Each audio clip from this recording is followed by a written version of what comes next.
Saya ingat kan beberapa waktu lalu ada 18 gubernur datang ke tempat saya kan. Mereka menuntut apa? Transfer ke daerah dinaikkan. Sebenarnya kalau saya sih mau aja naikin. Cuman pemimpin di atas masih ragu dengan kebijakan itu karena mereka bilang sering diselewengkan uang di daerah. Jadi saya dulu minta ke para gubernur itu perbaiki dulu tata kelola dan penyerapan uang daerah. 2 triwulan ke depan saya lihat seperti apa. Kalau bagus penyelewengan sedikit, saya yakin ekonominya kan lagi kita dorong lebih cepat kan. Saya yakin uang saya lebih banyak dibanding yang diperkirakan sebelumnya. Nanti akhir triwulan pertama menjelang triwulan kedua, saya bisa hitung berapa uang yang saya bisa tambah untuk TKD. Tapi dengan syarat tadi, tata kelolanya sudah baik. Karena kalau jelek, saya nggak bisa ajukan ke atas.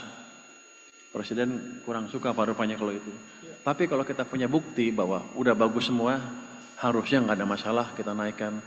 Jadi untuk membantu bapak-bapak di daerah, tolong bantu saya juga untuk mendapatkan track record seperti itu. 2 triwulan saya pikir udah cukup. Triwulan keempat tahun ini dan triwulan pertama tahun depan. Dan terakhir, data KPK juga mengingatkan kita dalam 3 tahun terakhir masih banyak kasus di daerah. Dari suap audit BPK di Sorong dan Meranti, jual beli jabatan di Bekasi, sampai proyek fiktif BUMD di Sumatera Selatan.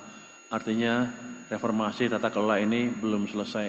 Nah, hasil survei penilaian strategis, penilaian integritas atau SPI 2024 juga bicara hal yang sama. Skor nasional baru 71,53 di bawah target 74. Hampir semua Pemda masih masuk kategori rentan alias zona merah. Provinsi rata-rata 67, kabupaten 69. Jadi ini memang belum aman.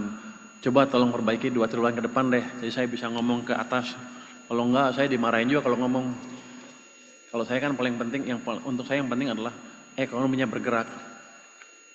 Dan bergeraknya merata bukan di pusat aja. KPK bilang sumber risikonya ya masih itu-itu aja. Jual beli jabatan, gratifikasi, intervensi pengadaan. Padahal kalau itu nggak diberesin, semua program pembangunan bisa bocor di tengah jalan. Jadi mari kita kelola uang publik dengan hati-hati, cepat dan bertanggung jawab supaya ekonomi daerah makin kuat dan masyarakat makin sejahtera.